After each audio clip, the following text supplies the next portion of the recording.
Hi welcome to our channel. TDP నేత రాయపాటి రంగారావు చంద్రబాబు గారి ఫోటోని నేలకేసి కొట్టారు. సో ఇప్పుడు ఈ వీడియో కూడా వైరల్ అవుతుంది. అయితే ఇది మెచ్చిన జగన్మోహన్ రెడ్డి గారు ఆయనకు టికెట్ ఇవ్వబోతున్నారు అన్న వార్తలు అయితే వైరల్ అవుతున్నాయి. సో ఎందుకు ఆయన నేలకేసి కొట్టారు, మరి దీన్ని జగన్మోహన్ రెడ్డి గారు ఆయన్ని తన పార్టీలోకి ఆహ్వానిస్తారా లేదా? సో ఈ అంశం మీద డిస్కస్ చేయడానికి ప్రజెంట్ మనతో పాటు సీనియర్ జర్నలిస్ట్ జయదేవ్ గారు ఉన్నారు. వాటితో డిస్కస్ చేద్దాం. నమస్కారం సార్. నమస్తే సార్, ఆ వీడియో మీరు కూడా చూసే ఉంటారు. రాయపాటి రంగారావు గారు చంద్రబాబు గారి ఫోటోని నేలకేసి కొట్టేసి ఆ వీడియో తీసుకోవడం దాన్ని సోషల్ మీడియా వాళ్ళే ప్రచారం చేసుకున్నారు. సో ఇప్పుడు ఇది మెచ్చిన జగన్మోహన్ రెడ్డి గారు ఆయన పిలిచి టికెట్ ఇస్తారు అని కొంతవరకు అయితే ప్రచారం జరుగుతుంది సార్. మరి దీనిపైన మీ ఒపీనియన్?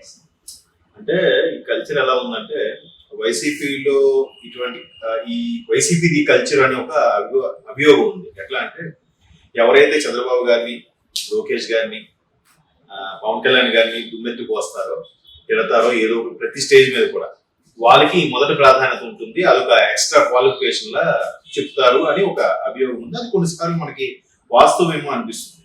కొంతమంది మంత్రులు ఊరికే ప్రధానికి అంటే చంద్రబాబు గారు అరెస్ట్ ని నిరసించి న్యాయం గెలిచిందని వెటకారంగా మాట్లాడడం, తర్వాత ఆయన గెలిచిన తర్వాత తపాసులు కాల్చుకున్న వాళ్ళు రకరకాల ఎవరైతే అట్లా బిహేవ్ చేస్తారో వాళ్ళకి ఖచ్చితంగా వైసీపీ మంచి సముచిత స్థానాన్ని కల్పిస్తుంది అన్నట్టుగా ఒక అభియోగం అయితే ఉంది. మరి నిజమే అయిండొచ్చు కూడా. సో ఇప్పుడు కూడా దాన్ని బేస్ చేసి మీరు అడుగుతున్నట్టున్నారు. ఎందుకంటే చంద్రబాబుని ఎవరైతే ఆశ్రయించుకుంటారో, చంద్రబాబుని ఎవరైతే ఆయన్ని దుమ్మెత్తు పోస్తారో, ఇప్పుడు ఆయన ఫోటో నేలకేసుకుంటాడు కాబట్టి అది వైరల్ చేసుకుంటే అది జగన్ వరకు రీచ్ అయితే ఆయన ఇచ్చేస్తారు అని కదా. మరి అలాగంటే ఆల్రెడీ ఇప్పుడు టీడీపీ నుంచి గడిచిన 6 నెలల్లో, సంవత్సరంలో ఎవరైతే వైసీపీకి వెళ్దాం అనుకున్నారో వాళ్ళందరూ ఇలా ఉన్న గోపిల్లా ఉన్నారు.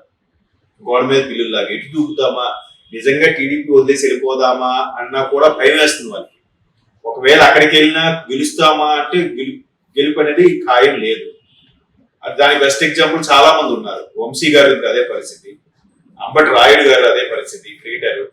తర్వాత ముద్రగడ పద్మనాభం గారిది అదే పరిస్థితి, వంగవీటి రాధా గారిది అదే పరిస్థితి కదా.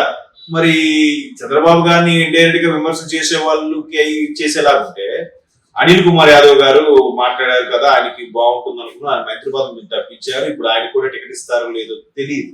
ఎందుకు తెలియదు అని అంటున్నానంటే ఆయన కూడా ఒక నిర్లిప్తతో ఏం మాట్లాడారంటే జగన్మోహన్ రెడ్డి గారు గెలిచి మాకు ముఖ్యమంత్రి అవడం ముఖ్యం, ఆయన ఎవరి పేరుని సజెస్ట్ చేస్తే వాళ్ళ వెనక మేము నిలబడి నడిపిస్తామన్నారు. ఆఖరికి రోజా గారు కూడా అదే స్టేట్మెంట్ కదా. ఇంతమంది ఆల్రెడీ అందులో ఉన్నా కూడా ఎలక్షన్స్ ఇంకా టైం ఉంది కదా, లేదా సంక్రాంతి అయిపోతే మాట్లాడదామా, లేదా ఒక్కసారి బరస్ట్ అవుదామా అని ఉద్దేశంలో చాలా మంది ఉన్నారు. చాలా సందర్భాల్లో స్టేజ్ మీద రోజా గారు మాట్లాడినప్పుడు కూడా వెంటనే ఆవిడ చెవి దగ్గరికి వెళ్ళి చంద్రబాబు గారు తిట్టండి, చంద్రబాబు గారు తిట్టండి అని చెప్పి వీడియోలు కూడా మనం చాలా చూసాం కదా.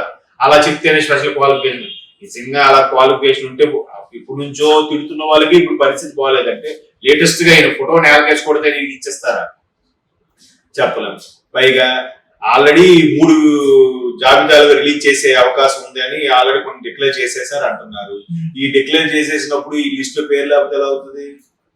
ఆల్రెడీ ఇచ్చేసి ఉంటారు, కొంతమందికి హామీ ఇచ్చేసి ఉంటారు. నెక్స్ట్ ఈయనకి ఎంత ఆధారం ఉందో అనేది తెలియదు. మరోవైపు పీకే గారో లేదా ఇంపాక్ట్ సర్వే ప్రకారమో ఎవరికైతే, ఏ ఎమ్మెల్యేకి అయితే, ఏ ప్రజాప్రతినిధికి అయితే ప్రజాదరణ ఏ రేంజ్ లో ఉంది అనుకునే అంశంలో కూడా కొన్ని రకాల మాటలు ఉన్నాయి. ఒకవేళ ఎవరికైనా అక్కడ స్థానికంగా ఉండే ఎమ్మెల్యేకి అంత పనితీరు బాగలేదు, ఆయనకి ప్రజల్లో అంత క్రేజీ లేదు అనుకుంటే ఆయన తప్పించేస్తా ఉంటున్నారు. వాడికి పనితీరు బాగలేదు, వాడికి ఇమేజ్ బాగలేదంటే ఎమ్మెల్యే తప్పంట, లేదు అక్కడ ప్రజాదరణ ఉందనంటే మాత్రం జగన్మోహన్ రెడ్డి గారి క్రెడిట్ అంట. అట్లా ఉంది అక్కడ క్రెడిట్ అంతా. సో ఎటువంటి నేపథ్యంలో ఓన్లీ ఆయన ఫోటోని నేలకేసుకుంటే సీట్ ఇచ్చేస్తా ఉంటే ఎందుకు? ముద్రగడ పద్మనాభం గారు ఫోన్ ఆయనకి కాకపోయినా ఆయన అబ్బాయికనే ఇస్తాం అనుకున్నారు. ఇప్పుడు అది క్వశ్చన్ మార్క్. ఆయన మళ్ళీ వెనక్కి వచ్చి పవన్ కళ్యాణ్ గారితో లేదా కాపు సామాజిక నేతలతో కూడా మాట్లాడుతున్నారట. సో ఇవాళ ఒక పర్సన్ ఈ 2 రోజులు ఊసిగాడుతుందో తెలియదు.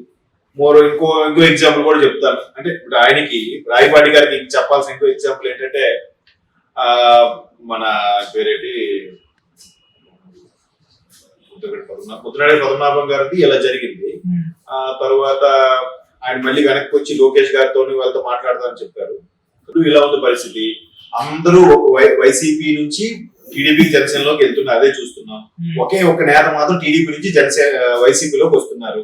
ఆయన ఎవరు? కేసీఆర్ నాని గారు. కన్ఫర్మ్ అయింది. తీరా ఆయన వెళ్ళారు అని అంటే ఆయన అనుచరులు ఎవరు వెళ్ళట్లేదు కదా. ఏ నాయకుడైనా ఒక పార్టీలోకి వెళ్తున్నారు అని అంటే ఆయన వెనుకున్న మంది, మార్పులం, ఆ ఓటర్ల పర్సంటేజ్, లేదంటే ప్రజాదరణ, ఇవన్నీ బేరీజు వేసుకునే కదా ఆయన ఏ పార్టీలోకి వెళ్ళి నేను గెలుస్తాను, గెలిపించుకుంటా అనుకోవడానికి. కేసీఆర్ నాని గారు వెళ్ళారు కానీ ఆయన కుడి భోజనం ఏడం భోజనం వెళ్ళట్లేదు, టీడీపీలోనే ఉంటున్నారు. మరొక ఎమ్మెల్యే కూడా ఇవాళ పొద్దున స్టేట్మెంట్ ఇచ్చాడు, నేను టీడీపీతోనే ఉంటాను, నాని గారితో, కేసీఆర్ గారితో వెళ్ళట్లేదని. అలాంటి పరిస్థితి చూస్తున్న సందర్భంలో కూడా రాయపాటి గారు వైసీపీలోకి వెళ్ళాలనుకుంటున్నారు. అక్కడ కూడా ఇప్పుడు ఈసారి చాలా కీలకం కాబట్టి కీలకమైన నిర్ణయాలు తీసుకుంటున్నారు. ఇప్పుడు ఆయన ఫీల్ అయ్యి ఫోటో నేలకేసి కొడితే ఇప్పుడు ఆల్రెడీ జనసేనతో అలయన్స్ ఉంది. సో ఇంకా కొన్ని కీలకమైన ఏవైతే నియోజకవర్గాలు ఉన్నాయో, ఎంపీ స్థానాలు కానీ అసెంబ్లీ స్థానాలు కానీ, అవి కూడా ఎప్పటి నుంచో ఉన్న టీడీపీ కూడా మొండి చేయి చూపించాల్సి వస్తుంది కదా. జనసేన టైఅప్ అయింది కాబట్టి వాళ్ళకి ఇవ్వాల్సి వస్తుంది కదా.